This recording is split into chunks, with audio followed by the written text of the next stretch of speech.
mini-conférence, c'est de montrer que pour avoir une recherche efficace d'emploi, être à la recherche d'un job qui nous convient, c'est quelque chose de fondamental. Il faut que ça plaise, c'est là qu'on va développer toutes ses compétences, faire preuve d'autorité dans le domaine. Donc l'enjeu, c'est quand même de garder un niveau d'exigence. Il y a le salaire, il y a la situation géographique, il y a le statut, il y a le contenu du job, mais il y a une question qui est incontournable dans les exigences, c'est l'adéquation du poste avec ses compétences. Qu'est-ce que je peux apporter sur ce poste? Parce que ce n'est pas l'entreprise qui va savoir pour vous pourquoi vous êtes fait. C'est à vous de vous positionner, d'identifier ce que vous voulez faire, ce dont vous êtes capable, pour ensuite, après, vous vendre au mieux. Donc, faire la liste de toutes ces expériences de formation, ces expériences professionnelles, ces expériences personnelles. La deuxième phase, c'est vraiment de formuler les 5 grandes compétences qui vous caractérisent. En disant, je suis capable de...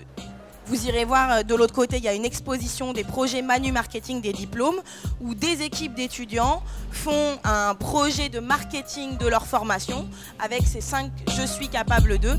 Le Manu Marketing a vraiment permis aux étudiants du diplôme et de l'université en général de se familiariser et puis de s'approprier la notion de compétence qui n'est pas non plus naturelle chez nous à l'université. On a vu vraiment des compétences très professionnelles et surtout applicable immédiatement dans l'opérationnel. Donc nous cherchons à recruter des gens qui peuvent apporter aussi des variétés de points de vue, des sensibilités, des formations et des projets qui peuvent être différents. Et donc une fois que vous avez identifié la matière, formulée en 5 points, il faut tester ce profil compétences. Vous avez tous des professionnels dans votre environnement. Profitez aussi des moments organisés pour ça, où vous pouvez aller présenter votre profil compétences. Même si ce n'est pas abouti, vous n'avez pas fait tout le détail du « je suis capable de », au moins vous allez avoir un retour. Au début, je lui ai tout donné en yaourt et on a hiérarchisé ça ensemble, mais aider aussi à y voir quand même un peu plus clair.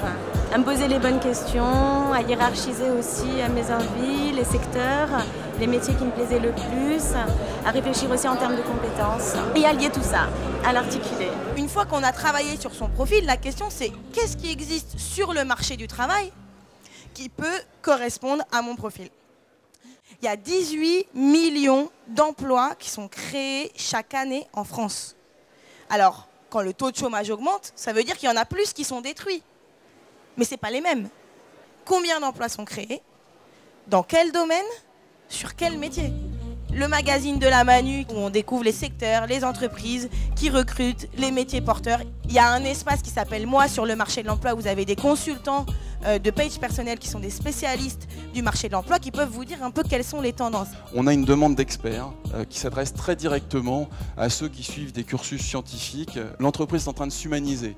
Donc, qui est mieux placé que ceux qui sont sur des filières qui ont trait aux sciences de l'humanité pour aider l'entreprise à s'humaniser?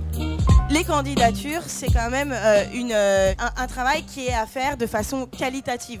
Donc, argumenter la candidature, c'est le CV, à réajuster, c'est la lettre de motivation qui doit parler de vous et qui doit parler du poste. Vous avez des ateliers dans les campus rencontres, correction de CV, lettre de motivation. Tu as créé un site internet. Ça veut dire que tu as quand même des compétences.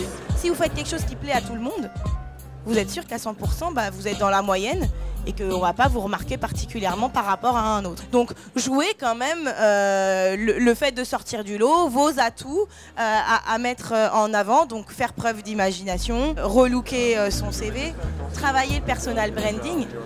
Qui est déjà passé en entretien d'embauche avec... Ouais. Normalement, les éléments objectifs, c'est-à-dire ceux qui sont issus de votre CV, sont apparents et sont validés. Maintenant, c'est en termes de savoir-être qu'on va essayer, enfin que la personne va essayer de creuser. Également en termes de projet. Qu'est-ce que vous avez envie d'y faire dans cette boîte dans 3 ans? Qu'est-ce que vous avez envie d'y faire dans 5 ans? Le réseau. 70% des embauches sont faites par le réseau. Attention, on n'a pas un réseau, ça ne nous appartient pas le réseau. On fait partie d'un réseau. Quand on a quelqu'un dans notre entourage auquel on pense, tiens, ça pourrait l'aider, on lui passe l'information. On n'attend pas d'avoir besoin du réseau pour le solliciter. Le réseau, c'est un flux, c'est des échanges entre des gens. C'est pas quelque chose de figé. Rien que par ce genre de salon, vous allez pouvoir rencontrer des entreprises telles que SFR ou Altran qui sont présents là-bas. C'est aussi la nature même de la Manu de créer ce réseau.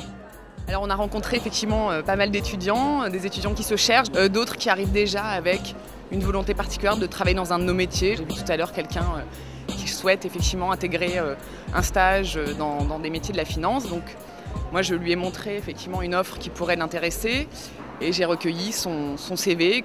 Plus on voit des gens qui sont dynamiques dans leur recherche d'emploi, plus on se dit, en tant que collaborateurs, quand ils vont bosser avec nous, ils vont être dans cette même démarche. C'est aussi pour ça qu'à la Manu, on propose aux étudiants dès la première année d'être ambassadeurs, c'est-à-dire de prendre l'initiative, d'organiser des rencontres comme aujourd'hui avec les entreprises. C'est déterminant pour conduire l'ensemble de sa vie professionnelle. C'est stratégiquement efficace de rechercher quelque chose qui nous convient, parce que plus ça nous convient à nous, plus ça conviendra à l'entreprise qui nous embauche.